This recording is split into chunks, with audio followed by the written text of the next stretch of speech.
नमस्कार, मी रवि कुमार. जवाब तो आपको देना होगा बोल सरकार या सदरात 85 आवाजच्या खास स्पेशल रिपोर्ट मध्ये आपलं स्वागत. कशा आहात आपण? मजेत ना? मजेत राहा, हिट राहा, फिट राहा आणि हो, आरोग्याची काळजी घ्या. चला तर मग विषयाकडे वळूया. या अगोदर आपल्याला एक विनंती असेल, तुम्हाला जर काही बातमी आवडली तर बातमीला जास्तीत जास्त लोकांकडे शेअर करा, जास्तीत जास्त कमेंट्स करा आणि तुम्हाला काय वाटतं या बातमीबाबत तर कमेंट करायला विसरू नका. चला तर मग आपल्याबरोबर अध्यक्ष महोदय, माझ्या मतदारसंघातला अतिशय महत्त्वाचा हा नॅशनल हायवेचा रोड आहे. आदरणीय मंत्री महोदय, आपल्याला या संदर्भात सुद्धा मी कमीत कमी 4-5 वेळेस भेटलेलो आहे. खरवंडी ते नवगण राजुरी महामार्ग क्रमांक 361. अध्यक्ष महोदय, 2018ला मंत्री महोदय ह्याची वर्क ऑर्डर झाली होती आणि त्या वर्क ऑर्डरमध्ये 18 महिन्यामध्ये हे काम पूर्ण करायचं होतं आणि 9 वर्ष झालेत मंत्री महोदय, अजून सुद्धा ते काम पूर्ण नाही. म्हणजे ते 9 वर्षामध्ये 5 वर्षाचा DLP पिरियड असतो तो सुद्धा संपून गेलेला. अजून सुद्धा 20 ते 25% काम या महामार्ग 361 अजून बाकी आहे. सगळ्यात महत्त्वाचं ह्याचे 2 टप्पे आहेत मंत्री महोदय, की जेवढं जे काम झालं आत्तापर्यंत त्याची जी क्वालिटी जर बघितली, त्याची दर्जा जर बघितलं, तर पांदन रस्ते सुद्धा आपले व्यवस्थित असतील, तो नॅशनल हायवे रोड असं लाज वाटते ती बघताना. म्हणून आणि हे काम करत असताना कोणतीही सिक्युरिटीचे नॉर्म्स तिथं पाळले गेले नाहीत. त्या काम करत असं माझ्याच नवगण राजुरी हे माझं गाव आहे आणि तिथं त्यांचं आत्ता हे पुलाचं काम तिथं चालू आहे. तर ते पुलाचं काम चालू असताना त्याचा एक पूर्ण स्लॅब खाली पडला. म्हणजे त्या दिवशी नशिबाने आमच्या गावाचा बाजार नव्हता, नाही तर तिथं जीवितहानी तिथं झाली असती. आणि एवढं सगळं होऊन सुद्धा आता कारभार बघा नॅशनल हायवेचा, की 60 ते 65% पैसे त्यांचे रिलीज झालेले आहेत. म्हणजे मी वारंवार गेल्या मागच्या टर्मसुद्धा तक्रारी करतोय त्यांच्या, की ह्यांचे पेमेंट अडवा, क्वालिटीने ह्यांचं काम करून घ्या. आणि परत हा जो कोण महाशय कॉन्ट्रॅक्टर आहे, 18 कोटी रुपये त्यांनी अधिक मागितलेले आहेत ह्या विषयामध्ये. त्याचं कारण आहे की तिथं मला कालावधी जास्त गेला आणि जे उत्तर आपण प्रशासनाने मला इथं जे दिलेलं आहे त्याच्यामध्ये 2 कारणं दाखवलेत, की 9 वर्ष कशामुळे उशीर झाला.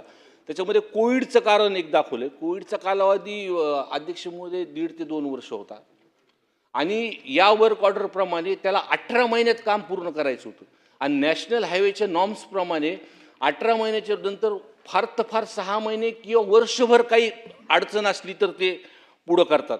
आणि भूसंपादनाचं एक कारण दाखवतात अध्यक्ष महोदय त्याच्यामध्ये, की जेव्हा वर्क ऑर्डर होती त्यावेळेस नॅशनल हायवेच्या नॉर्म्सप्रमाणे 75% भूसंपादन हे वर्क ऑर्डर होण्याच्या आधीच करावं लागतं.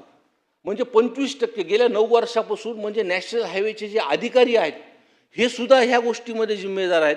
फक्त 10% जे भूसंपादन राहिलेलं आहे आणि जे भूसंपादन ज्या शेतकऱ्यांच्या जमिनी घेतल्यात मंत्री महोदय, गेल्या त्यांच्या तर जमिनी घेतल्यात, अर्धवट त्यांना सोडलेलं आहे आणि फक्त प्रस्ताव आपल्याकडून दिल्लीला जातो आणि दिल्लीकडून परत आपल्याकडं म्हणजे महाराष्ट्रामध्ये येतो.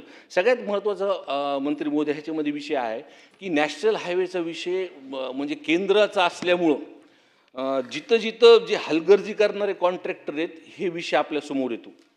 आणि ह्या संदर्भात जोपर्यंत आपण ह्यांना कुठंतरी म्हणजे जागा त्यांची दाखवणार नाही तोपर्यंत हे नॅशनल हायवेचे कॉन्ट्रॅक्टर ज्या पद्धतीने काम करतात हे पुढे येते. तर माझा स्पेसिफिक प्रश्न मंत्री महोदय ह्याच्यामध्ये आहे, की सर्वात महत्त्वाचं जे 10% भूसंपादन जिथं म्हणजे राहिलेलं आहे, वारंवार सुद्धा मी आपल्या ऑफिसमध्ये दालनामध्ये ह्या संदर्भात आपण सुद्धा तिथं फोन केले, पण तिथं काही आता 8-9 वर्ष झाले आहे भूसंपादन. आणि जो गरीब शेतकऱ्यांचा जो मावेजाचा विषय आहे हा आपण कधी मार्ग लावणार. दुसरा विषय, 2 विषय आहेत या नॅशनल हायवेच्या रोडमध्ये. एक तर झालेलं काम त्याचं क्वालिटी कंट्रोल जे आहे ते IIT करून आपण करावीत आणि दुसरा राहिलेला एक रोड आपण कधीपर्यंत करणार. आणि माझा दुसऱ्या स्पेसिफिक प्रश्नामध्ये हाच विषय, की हा जो संबंधित कॉन्ट्रॅक्टर आहे त्यांनी रस्ता करण्यासाठी जो उशीर केला, रस्ता करण्यासाठी जे पॅचेस सोडले त्याच्यामुळे ॲक्सिडेंट झालेत, जीवितहानी झाली तिथे. त्याच्यामुळं माझी विनंती आहे मंत्री महोदयांना की या संदर्भातली चौकशी तर लावाच, पण जे काही हा 200-250 कोटीचा रोड आहे, ज्यांनी जे धुळीत जे केंद्र सरकार आणि राज्य सरकारचे पैसे केले, ब्लॅकलिस्ट तर कराच, पण पूर्णपणे मंत्री महोदय ह्याला म्हणजे ते काम पूर्ण करायला लावा आणि ह्याचा एक टाईम बाउंड तुम्ही ठरवून द्या. माझा एक ह्याचा निगडीत माझा एक प्रश्न आहे, PWD आपल्याकडे आहे माझा, तिथं त्याचा स्पेसिफिकच घेतो मंत्री महोदय की PWDचे असे भरपूर कॉन्ट्रॅक्टर आहेत की त्यांनी 4-4, 5-5 वर्ष झाले माझ्या मतदारसंघामध्ये काम घेऊन ठेवले.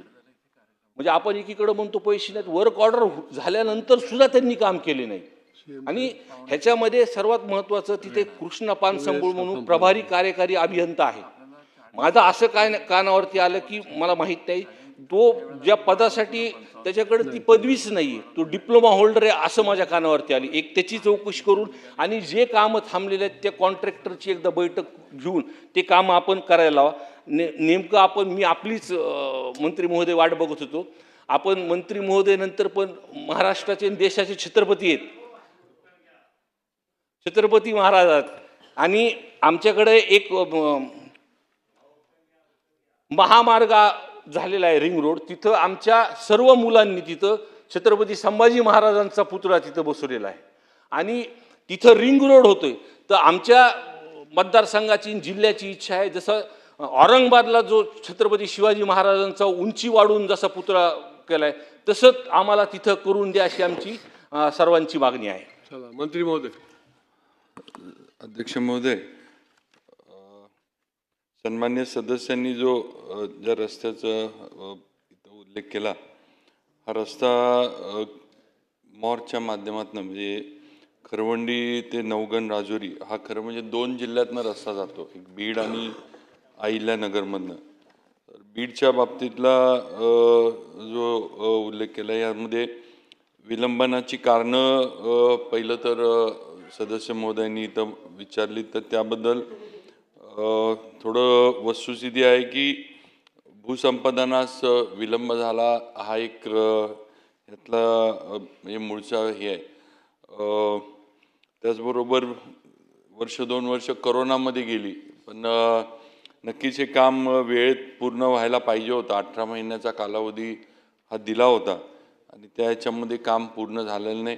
पण आता जी हे नॅशनल हायवे डिव्हिजन आणि PWD आपल्या विभागानं जी तयारी केली आहे, एकतर जे काम झालेलं आहे त्याची पूर्ण क्वालिटी चेक जो आहे तो आपण IIT-कडं सदस्यांच्या मागणीप्रमाणे आधीच आपण ते काम IIT-कडं सोपवलेलं आहे क्वालिटी चेक करण्याचं.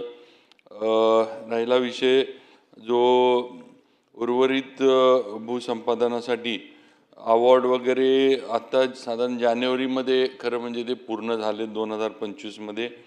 आणि भूसंपादन निधीसाठी आपला पाठपुरावा केंद्रीय मंत्रालयाबरोबर म्हणजे सन्मान्य गडकरी साहेबांच्या मंत्रालयाबरोबर सुरू आहे. साधारण जी वाढीव आपल्याला भूसंपादनाची जी रक्कम लागती ती मूळ मंजूर रकमेपेक्षा भूसंपादनाला 46 कोटी आपल्याला अधिक लागतात आणि त्याची मागणी आपण केंद्र सरकारकडं गडकरी साहेबांच्या विभागाकडे केली आहे. लवकरच त्याचे जे आहे ते आपल्याला हे मान्यता पण मिळेल आणि ती भूसंपादनाची रक्कम पण उपलब्ध होईल. पण या सगळ्या गोष्टी आणि या रस्त्याचं काम जे राहिलेलं आहे, जे शिल्लक आहे, हे मेपर्यंत संपवण्याचं नियोजन नॅशनल हायवे आणि PWDनं केलं आहे आणि त्याप्रमाणे आम्ही संपवून घेऊ. त्याचबरोबर संबंधित कॉन्ट्रॅक्टरचा DLP पिरियड पण जरी त्याचं तरी DLP पिरियड त्याचा नाही, तिथून पुढं त्याला डिफेक्ट लायबिलिटी जे आहे ते त्याला करायला लागणार आहे. त्याचबरोबर या ठरलेल्या ह्याच्याप्रमाणे जर हे काम म्हणजे त्याच्यावर एक ज्याला आपण बार चार्ट म्हणतो किंवा कामाचं हे करण्यासाठी या कामावर लक्ष पण ठेवलं जाईल आणि जर वेळेत काम या कॉन्ट्रॅक्टरनं किंवा याच्यामध्ये कोणी जर कामामध्ये केली तर त्यांच्यावर योग्य ती कार्यवाही पण त्यावेळेला आम्ही विभागाकडनं नक्की करू.